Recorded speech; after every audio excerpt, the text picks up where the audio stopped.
আলহামদুলিল্লাহ আমার মাদ্রাসার ইউনিয়নের প্রত্যেকটা মসজিদে ইনশাআল্লাহ আমরা মক্তব চালু করব। প্রত্যেকটা মসজিদের ইমামকে আমরা মাসে একদিন ডেকে নিয়ে আসবো, নির্দিষ্ট টাইমে ডেকে নিয়ে আসবো। আইনা প্রত্যেক ইমামের জন্য আমরা বেতন বরাদ্দ দিব, বেতন বরাদ্দ দিব। আমরা 5,000 টাকা করে, 4,000 টাকা করে প্রত্যেক মসজিদের জন্য আমরা বেতন বরাদ্দ দিব। ওই ইমাম আমাদের টাকায় ওখানে মক্তব পড়াবে। আমরা সিলেবাস দিব ইনশাআল্লাহ, আমরা সিলেবাস দিব। এই জন্য ট্রেনিংয়ের প্রয়োজন। আমরা আমাদের ছোট ভাই মাওলানা মারুফকে আজ থেকে ট্রেনিংয়ে পাঠিয়েছি ঢাকা। আমরা এটা শিখবো ইনশাআল্লাহ। প্রত্যেকটা মসজিদের মক্তব কায়েম করতে হবে। বলেন প্রত্যেকটা মসজিদে কি করতে হবে? মক্তব কায়েম করতে হবে। আমরা আমাদের বাচ্চাদেরকে আর নাস্তিকদের খাবার হইতে দিব না। বলেন না ইনশাআল্লাহ। সে ডাক্তার হবে, সে আস্তিক ডাক্তার হবে, সে ইঞ্জিনিয়ার হবে, আস্তিক ইঞ্জিনিয়ার হবে। নাস্তিক ডাক্তার হবে না, নাস্তিক ইঞ্জিনিয়ার হবে না, নাস্তিক প্রফেসর হবে না, নাস্তিক রাজনীতিবিদ হবে। এই জন্য আমরা প্ল্যান করবো ইনশাআল্লাহ। বলেন ইনশাআল্লাহ।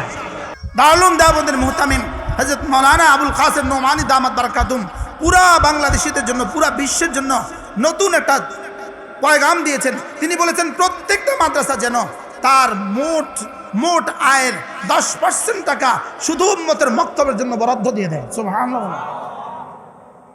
প্রত্যেকটা মসজিদে মক্তব কায়েম হবে ইনশাআল্লাহ।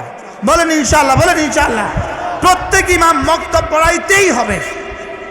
আপনারা শুনে থাকবেন, এই আমাদের নোয়াখালী ইসলামিয়া মাদ্রাসার হেড মুহাদ্দিস হযরত মাওলানা নাসির আহমদ জীবনের শেষ বেলাতেও তিনি, জীবনের শেষ বয়সেও তিনি বুখারীও পড়িয়েছেন, আবার মক্তবও পড়িয়েছেন।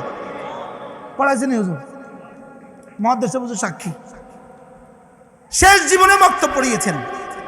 এজন্য মেরে ভাইও আমাদের মক্তবগুলো হযরত হাফিজুর রহমতুল্লাহ স্বপ্নই ছিল। এটা হাফিজুর রহমতুল্লাহ কি ছিল বলেন? স্বপ্নই ছিল এটা। আমরাও আলহামদুলিল্লাহ এই স্বপ্ন লালন করতে শুরু করছি।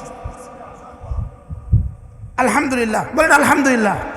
আশেপাশে যতগুলো মসজিদ আছে সব মসজিদের সভাপতি, সেক্রেটারি আর ইমাম, এই 3 জন মানুষ দিয়া একদিন 10টা মসজিদের সভাপতি, সেক্রেটারি, ইমাম, আরেকদিন 10 মসজিদের সভাপতি, সেক্রেটারি, ইমাম দাওয়াত দেন, মাদ্রাসা দাওয়াত দেন। এদেরকে সুন্দর করে মেহমানদারি করেন। মেহমানদারি করে এদেরকে ফর্ম পূরণ করে দেন। আপনারা আপনাদের ইমামই থাকবে, আমাদের কাছে এসে ট্রেনিং করে যাবে। সে আপনাদের এখানে নুরানি পড়াবে। আমাদের পক্ষ থেকে 5,000 টাকা বেতন। কেমন হবে ইনশাআল্লাহ? ভালো হবে না? হবে না? বলেন ইনশাআল্লাহ। এভাবে আমরা এদেশের প্রত্যেকটা বাচ্চাকে, স্কুলগামী প্রত্যেকটা ছেলে মেয়েকে আমরা ইনশাআল্লাহ দিন দিব ইনশাআল্লাহ। বলেন ইনশাআল্লাহ, বলেন ইনশাআল্লাহ। আল্লাহ তাআলা তৌফিক দান করেন। এই হলো আমাদের বাচ্চাদের জন্য আমাদের পরিকল্পনা। এরপরে ম্যাট্রিক পরীক্ষার্থী বাচ্চাদেরকে আমরা কিভাবে এদেরকে দিন শেখানো যায়, এদেরকে কিছু সময় তবলিগে পাঠানোর চিন্তা করা, এরপরে এদেরকেই আবার কোরআনে কারীমে শুদ্ধ করে দেওয়ার পরিকল্পনা করা ইনশাআল্লাহ। আল্লাহ তাআলা তৌফিক দান করেন।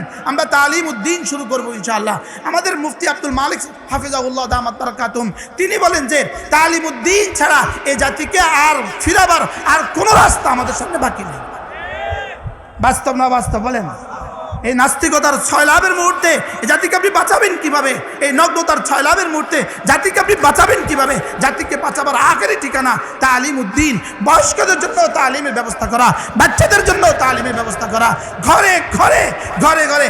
আজ থেকে 65 বছর আগে আবুল হাসান আলী নদভী রহমতুল্লাহ আলাইহি বার্মার রেঙ্গুনে এক ভাষণ দিয়েছিলেন। সেই ভাষণে তিনি মুসলমানদেরকে বলেছিলেন, ও মুসলমানেরা, তোমরা যদি তোমাদের বাচ্চাদেরকে দিন না শিখাও, তোমাদের যুবকদেরকে যদি তাবলীগে না পাঠাও, তোমাদের বাচ্চাদেরকে যদি মাদ্রাসা মক্তবে না পাঠাও, অচিরেই তোমরা তোমাদের দিনও হারা হবা, দেশও হারা হবা। হয়েছে না? হয়েছে না?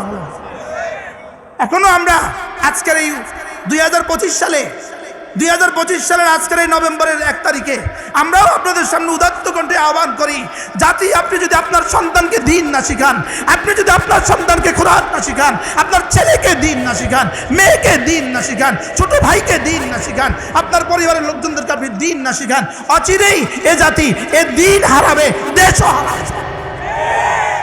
পরিকল্পনা হয়ে গেছে, ফেনী পর্যন্ত পরিকল্পনা হয়ে গেছে। পুরা 3 জেলা, চট্টগ্রাম, কক্সবাজার, বান্দরবন, এই 3 জেলা নিয়ে নেওয়ার পরিকল্পনা হয়ে গেছে। খোদা না খাস্তা যদি ভুটানের মতো এই 3 জেলা নিয়ে যায়, দক্ষিণ পূর্ব তৈমুরের মতো এই 3 জেলা নিয়ে যায়, যদি সুদানের মতো এই 3 জেলা নিয়ে যায়, এই 3 জেলাতে তারা মুস্তাকিল খ্রিস্টান রাষ্ট্র কায়েম করার স্বপ্ন লালন করছে। এটা যদি হয়ে যায়, খোদা না খাস্তা, বলুন তো এই 3 জেলার মুসলমানদের কি অবস্থা হবে? ওদের কি অবস্থা হবে? আমাদের কি অবস্থা হবে? এজন্য আমাদের বাচ্চাদেরকে মানুষ বানানো দরকার আছে না নাই? বলেন। আখেরি রাস্তা মাদ্রাসা, আখেরি রাস্তা। আরো জোরে বলেন, আখেরি রাস্তা কি? আখেরি রাস্তা মাদ্রাসা। গত 30 বছর ধরে বারবার কোনো মুসলিম বাচ্চাকে মাদ্রাসাতেও পড়তে দেয় নাই, স্কুলেও পড়তে দেয় নাই। এরপর এই পরিমাণ মূর্খ এক জাতিকে ধাক্কা দিয়া ফেলে দিতে আর কতক্ষণ লাগছে বলে? এই পরিকল্পনাই করছিল গত 16 বছরে। গত 16 বছরে এই পরিকল্পনাই করছিল, এদেশকে আমরা এভাবেই মারবো, অশিক্ষিত রেখে মারবো। শুধু অটো চালাতে পারে, এছাড়া আর কিছুই পারে না। এরকম জনসংখ্যা এদেশে কতজন আছে বলেন? কি হয় শুধু অটো ড্রাইভারকে দিয়া, যারা এই ছাড়া আর কোনো যোগ্যতা রাখে না, এই মানুষগুলোকে দিয়া আপনি দেশকে ঢেলে সাজাবেন কিভাবে? এই দেশকে সুন্দর করবেন কিভাবে?